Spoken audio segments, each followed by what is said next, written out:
ప్రతి విజయం వెనుక ఉంటుందో మహిళ, వెలుగుల్ని పంచి కరిగే కొవ్వొత్తిలా.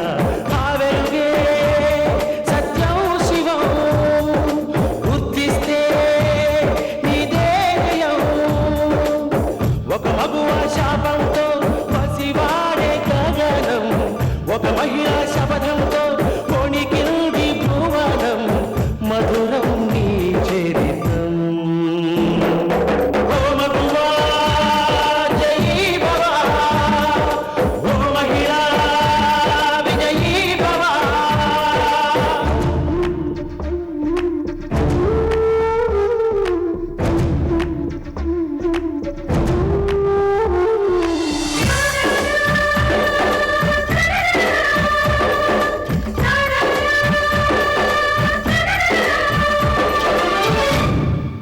ఒట్టి మాటతో ఒక్కనాటికి రాదు రాదు జయము, చిత్తశుద్ధితో చెమట వచ్చితే అందదా విజయము. పిడుగురాలిన అడుగు ముందుకు వేయునే ధైర్యము, మనసు చూపిన మార్గ మొదలక సాగని పయనము.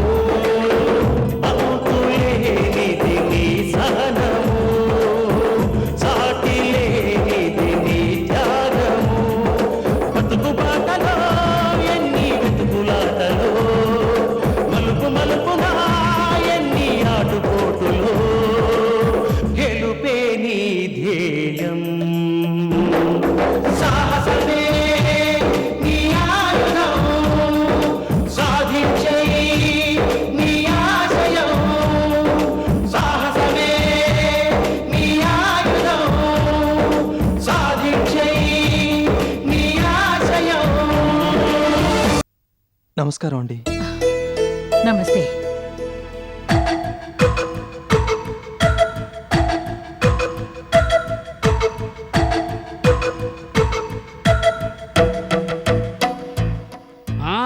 ఆ ముందున్న అమ్మాయి గారి పేరు వాసంతి గారు, అయ్యగారి పెద్ద కూతురు. పక్కనే ఉన్నారే అయ్యగారి చిన్న కూతురు సుమగారు, వాళ్ళకు నమస్కారం పెట్టుకో. నమస్కారం అండి. సార్ వీళ్ళకి 100 ఎకరాలు ఉండేది సార్. వీళ్ళ తాతగారు కొంత, వీళ్ళ నాన్నగారు కొంత, 7 కొండల సాకి రాసి ఇచ్చేశారు సార్. ఏంటి వాళ్ళు యాక్సిడెంట్ లో పోయిన విషయం కూడా చెప్పంటావా? నువ్వు నేను చెప్తానుండు సార్. వీళ్ళ ఫ్యామిలీ మొత్తం యాక్సిడెంట్ లో చనిపోయారు సార్. అయ్యో, అదృష్టవశాత్తు ఇతను ఒక్కడే బతికి బయటపడ్డాడు సార్. రేయ్, నువ్వు ఉండవయ్యా, నేనేదో అబద్ధం చెప్తుంటే కంగారు పడతావేంటి? నిజాలు చెప్తే కాస్త బాధగానే ఉంటుందిలే, గుండె నిబ్బరం చేసుకో. సార్ ఆస్తి లేకపోవడం వల్ల ఇప్పుడు ఇతను అష్ట కష్టాలు పడుతున్నాడు సార్. మీరెంతో మందికి సహాయపడ్డారు, మీ ట్రావెల్స్ లో ఎంతో మందికి ఉపాధి కల్పించారు. అలాగే పెద్ద మనసుతో ఈ చిన్నవాడికి కూడా ఓ మోస్తరు ఉద్యోగం ఇప్పించండి సార్. ఏం పని చేయగలడు? ఏదైనా చేయగలడు సార్. డ్రైవింగ్ వచ్చా? కార్ ఏంటి సార్, ఫ్లైట్ కూడా తొలగలడు. రేయ్ కుక్కు, నువ్వు వాగరా, వీడితో వచ్చిన గొడవ ఇది సార్. వీడి టాలెంట్ గురించి చెప్తే తెగ మొహమాట పడిపోతాడు సార్. సార్ మనకి ఎలాగో డ్రైవర్ కావాలి కదా, ఆ పోస్ట్ వీడికి ఇచ్చేద్దామా సార్? ఏంటి సార్ ఆలోచిస్తున్నారు? చూస్తే మంచివాళ్ళ కనిపిస్తున్నాడు, పైగా బతికి చెడ్డ కుటుంబం కదా, అందుకని మన ఇంట్లోనే ఓ రూమ్ ఇచ్చేసి ఆ డ్రైవర్ ఉద్యోగం కూడా ఇచ్చేద్దాం అని అనుకుంటున్నారు కదా సార్. అరే బాలాజీ, నీకు ఈ ఉద్యోగం వచ్చేసింటేరా. చూడు, జీతం గురించి మాత్రం నువ్వేం మారడానికి వీలేదు. అయ్యగారు చాలా మంచోరు, నీకు మంచి జీతం ఇస్తారా. అయ్యగారు మీరు కూడా సరే అని మాట నేస్తే ఇవాళ ఎలాగో మంచి రోజు, టైం కూడా బాగుంది, వీడు ఇప్పుడే ఉద్యోగంలో చేరిపోతాడు. కారు తాళాలు తీసి అతనికి ఇవ్వు. బాలాజీ అయ్యగారు దండ పెట్టేసుకో, ఎట్టేసుకో. చాలా థ్యాంక్స్ సార్.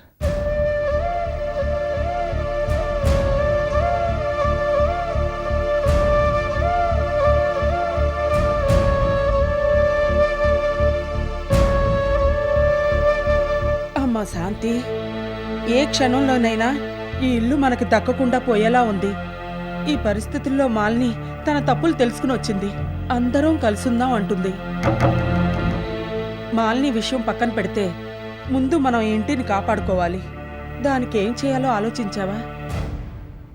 దాని గురించి ఆలోచిస్తున్నాను. మాలిని మారిందంటే వినోద్ కూడా మారినట్టే. అంచేత వినోద్ ద్వారా జయకృష్ణ మనసు మార్చుకునేలా చేయాలి. వాళ్ళిద్దరూ గాని ఒకటైతే ఈ ఇంటిని మనం దక్కించుకోవచ్చు. కాబట్టి వాళ్ళిద్దరితోనూ మాట్లాడాలనుకుంటున్నాను. ఏమిటి వాళ్ళతో మాట్లాడేది? కళ్యాణ మండపాన్ని అన్నదమ్ములు ముగ్గురు కలిసి తీసుకోండ్రా అంటే ఏ ఒక్కళ్ళూ ముందుకు రాలేదు. అలాంటిది ఈ ఇంటి విషయంలో కలుస్తారంటావా? నాకు నమ్మకం లేదే. అమ్మా, అప్పటి పరిస్థితులు వేరు, ఇప్పటి పరిస్థితులు వేరు. ముందు వినోద్ను కలిసొద్దాం. వాడితో మాట్లాడి వాడి అభిప్రాయం తెలుసుకున్నాక ఏం చేయాలన్నది తర్వాత ఆలోచిద్దాం. రా వెళదాం. పద.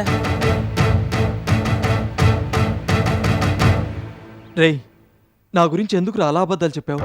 అబ్బా, నీ గురించి అబద్ధం చెప్పకుండా నిజం చెప్పానే అనుకో, నీకు డ్రైవర్ పని ఇస్తారా? కనీసం బాత్రూమ్ గడిగే పనైనా ఇస్తారా? నిన్ను సపోర్ట్ చేసినందుకు నన్ను కూడా బయటికి గింటేసేవారు. అందుకని టెంపరీగా నిజాన్ని నిద్రపుచ్చి లౌక్యాన్ని ప్రదర్శించాలి, లేకపోతే బతకలేము. ప్లాట్ఫారం మీద అడుక్కు తినాల్సి ఉంటుంది.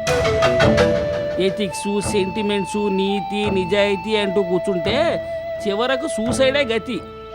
నేను చెప్పిన అబద్ధం వల్ల మనకి లాభం ఉంటుందే గాని వాళ్ళకేమీ నష్టం ఉండదు. చూడు, ప్రాణ విత్త మానభంగములందు అబద్ధం ఆడవచ్చు అని ఆ శ్రీకృష్ణ పరమాత్ముడే గీతలో చెప్పాడు. జరిగిందంతా మర్చిపోయి పాత అనుభవాలతో కొత్త జీవితాన్ని ప్రారంభించు.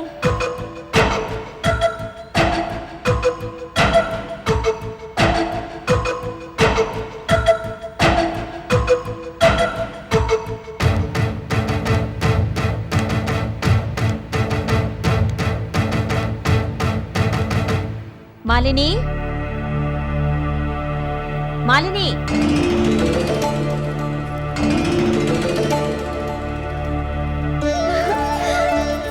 అత్తయ్య, బామ్మ, రండి కూర్చోండి. కూర్చో బామ్మ.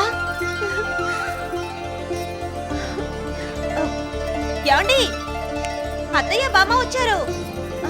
ఉండండి అత్తయ్య, కాఫీ తీసుకొస్తాను.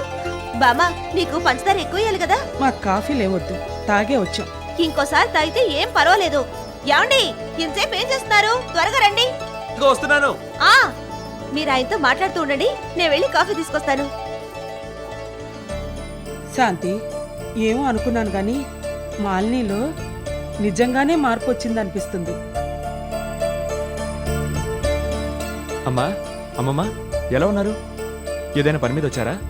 వినోద్, మీ నాన్నగారు ఆపరేషన్కి కీర్తిలాల్ సేట్ దగ్గర మన ఇంటి డాక్యుమెంట్స్ పెట్టి డబ్బు తీసుకున్నాం కదా, ఇప్పుడు అది పెద్ద ప్రాబ్లం అయి కూర్చుంది. ఇప్పుడున్న పరిస్థితుల్లో నేను తనఖా విడిపించలేను. నువ్వు జయకృష్ణతో మాట్లాడి ఏదో విధంగా వాణ్ణి ఒప్పించి మీరిద్దరూ కలిసి మన ఇంటి ప్రాబ్లం సాల్వ్ చేయండిరా. వినోద్, ఏమిట్రా ఆలోచిస్తున్నావు? పిల్లలంటే చెట్టుకు కాసిన కాయలరా. ఆ చెట్టుకి పేరు తెచ్చేవాళ్ళు. కానీ మీరు చెట్టుకున్న పళ్ళన్నీ తిని రెక్కలొచ్చిన పక్షుల్లా ఎగిరిపోయారు. కన్నవాళ్లను, సొంత ఇంటిని కాస్త పట్టించుకోండ్రా. ఎవడికో పోకుండా మన ఇంటిని కాపాడుకోండ్రా. మీరింతలా చెప్పాలా? అందరూ కలుసుందామంటూ మాలిని అన్నందుకు సీత బలరాములిద్దరూ ఏకమై చెడమడ తిట్టి పంపించారు.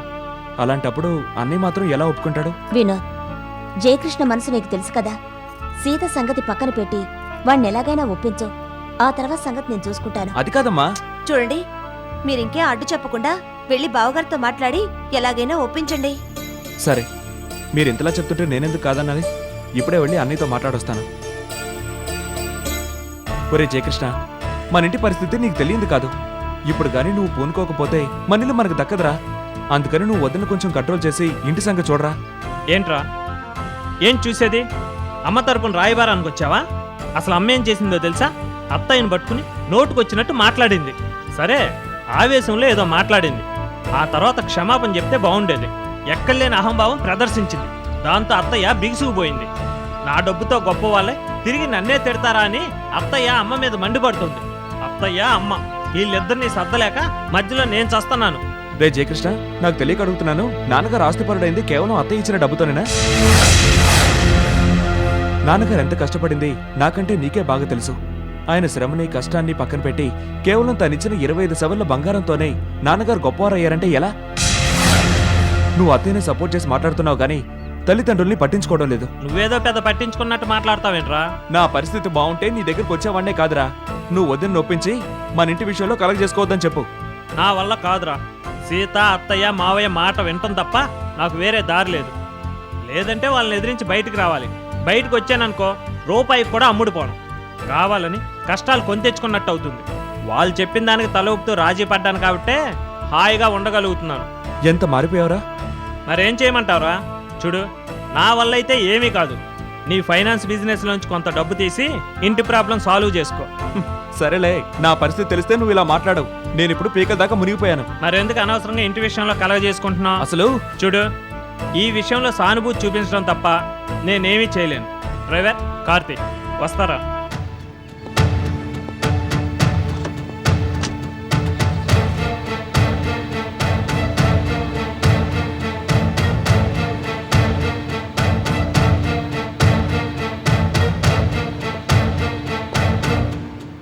అమ్మా, అమ్మమ్మా,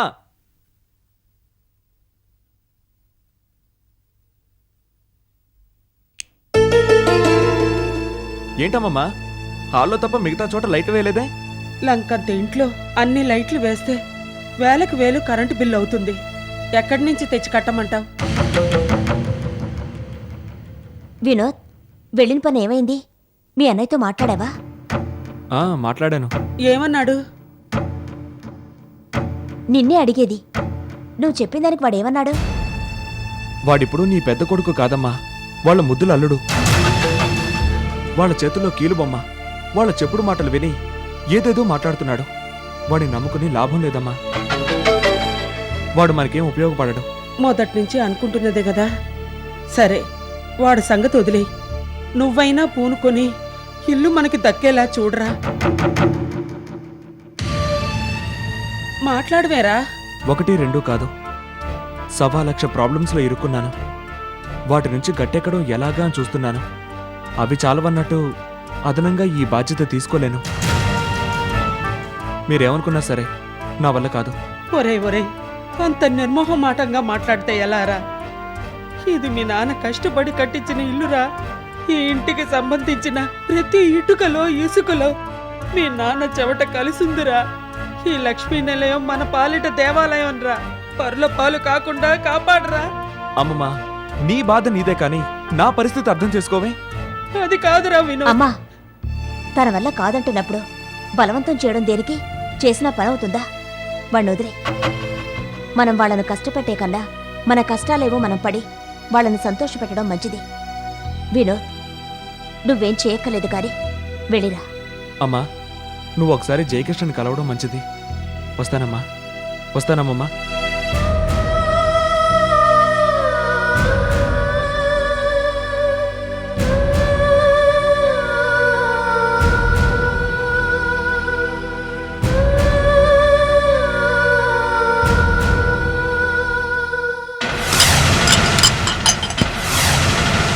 సార్, మీరేమని అనుకోనంటే ఒక మాట చెప్తాను. పరిస్థితి చేజారిపోయింది. మాల్ని మీకు దక్కదు. దాని గురించి ఆలోచించి మీ వాల్యుబుల్ టైం పాటు చేసుకోవడం అనవసరం. దాన్ని వదిలేయండి, దాన్ని మర్చిపోండి. ఎంత తేలిగ్గా అన్నావు దాన్ని మర్చిపోమని? అది నా గుండెల్లో మాయని గాయం రా. ఎలా మర్చిపోమంటావు? వదలను, ఆ మాల్ని వదలను. దాన్ని దెబ్బతీసే ప్రయత్నంలో నేనేమైపోయినా పర్వాలేదు, కానీ ఆ మాల్ని అంతు చూస్తాను. నా తడాకేమిటో చూపిస్తాను. అంటే ఏం చేయబోతున్నారు సార్? చెప్పను, చేసి చూపిస్తాను. ఓసే మాలిని, నీ పాలిటి ఎమ్ముని నేనే.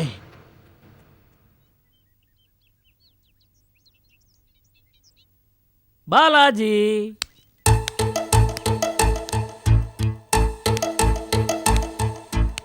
రేయ్, ఏంట్రా ఈ అవతారం? ఇవాళ హోలీ కదా, వీధిలో అడుగు పెడితే రంగులతో రావాల్సిందే. అయితే నేను తప్పించుకున్నాను. ఆ? నేను వదిలితే కదరా నువ్వు తప్పించుకోవడానికి. రేయ్, రేయ్, వద్దురా. రేయ్, కుక్కో, ప్లీజ్ రా, వద్దురా. రేయ్, వద్దురా. వద్దురా, ప్లీజ్. రేయ్, వదలరా. రేయ్, రేయ్, వదలరా, ప్లీజ్.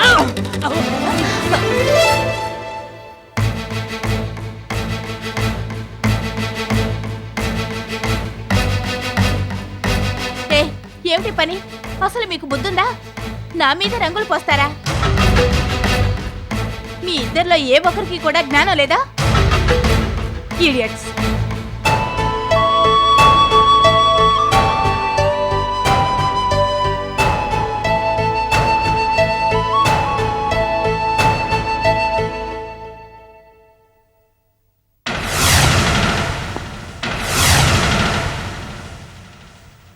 గుడ్ మార్నింగ్ వినోద్ గారు.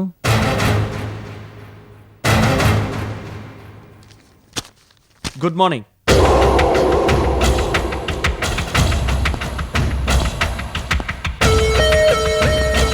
అదేమిటి సార్, నన్ను చూసి చూడగానే మీరు ఇలా ఇరిటేషన్ ఫీల్ అవుతున్నారేంటి? దేనికొచ్చారు?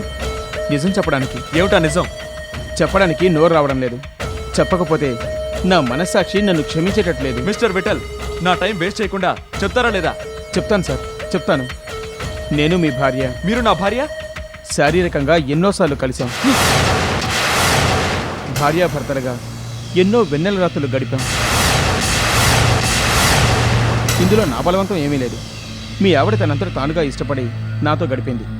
అలా గడిపినట్టుగా ఇదిగో మేము తీయించుకున్న ఈ ఫోటోలే సాక్ష్యం. మీరెవరో నాకు తెలియదు. అడిగిన వెంటనే లక్షల అప్పు ఎందుకు ఇచ్చాననుకున్నారు? మీ భార్యతో నాకు సంబంధం ఉండబట్టే. జరిగిందేదో జరిగిపోయింది. ఇక మీకు ద్రోహం చేయదలుచుకోలేదు. ఈ క్షణం నుంచి మీ భార్యకు దూరంగా ఉండదలిచాను.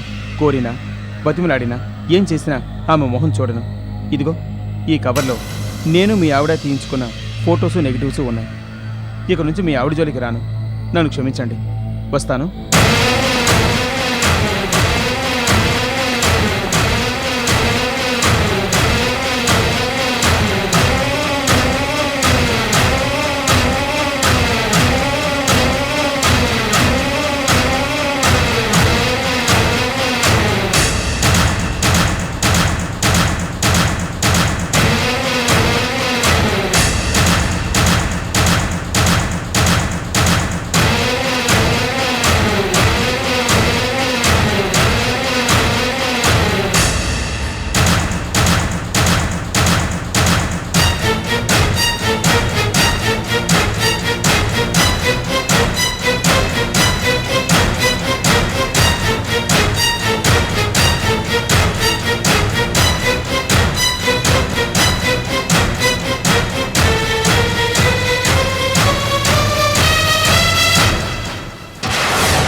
ఏంటండి, దేనికి నన్ను కొడుతున్నారు? నోర్మై!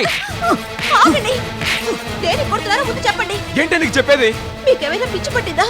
నేనేమైనా మనిషిని అనుకుంటున్నారా, పశువులు అనుకుంటున్నారా? దేనికి నా మీద చేయి చేసుకుంటున్నారు? దేనికో చెప్పాలా? లేకపోతే మీ ఇష్టం వచ్చినట్టు కొడుతూ ఉంటే పడుండమంటారా? తప్పు చేసిన దానివి ఏం చేసినా పడుండాలి. అసలు నిన్ను కొట్టడం కాదు, నరికి పోగులు పెట్టాలి. ఇదిగో చూడు నీ భాగవతం, చూడు.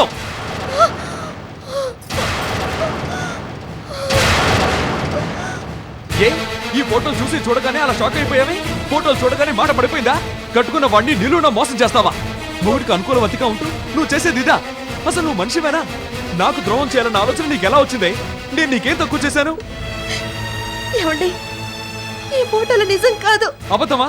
కళ్ళెదురుగా కనిపిస్తున్న ఫోటోను నిజం కాదంటావా? ఇంతకాలం నా కళ్ళు కప్పి నాటకాలు ఆడావు. ఇప్పుడేమో కళ్ళెదురుగా కనిపిస్తున్న దాన్ని నిజం కాదని చెప్తున్నావు. ఒకసారి కాదు, 100 సార్లు కాదు, 1000 సార్లు చెప్తాను ఇది నిజం కాదని. మనల్ని విడదీయడానికి ఆ రాస్కల్ విటల్ వేసిన మాస్టర్ ప్లాన్ ఇది. ఈ ఫోటోలు ఇచ్చింది కూడా ఆ విటలే. ఈ ఫోటోలు ఇవ్వడమే కాదు, మీ ఇద్దరికి సంబంధించిన అక్రమ సంబంధాన్ని కూడా చెప్పాడు. మనం అడిగినప్పుడల్లా డబ్బు ఇవ్వడానికి కారణం ఈ సంబంధమేనట. ఎందుకే వెదో బతుకు? ఇలాంటి బతుకు బతకడం కన్నా చావడం మంచిది. అంటే మీరు వాడి మాటలే నమ్ముతున్నారన్నమాట. నమ్మే విధంగా సాక్ష్యం కనిపిస్తోంది. నా మాట నమ్మరా? ఎలా ఎలా నమ్మమంటావు? నీ లోకుటి బయటపడ్డా కూడా నమ్మమంటావా? మీకు నమ్మకం కలిగించడానికి, నా పాతివ్రత్యాన్ని రుజువు చేసుకోవడానికి చావడం తప్ప వేరే దారి లేదు. చస్తాను. మీ కళ్ళెదురుగానే కిరోసిన్ పోసుకొని చస్తాను. ఏయ్, ఆగు!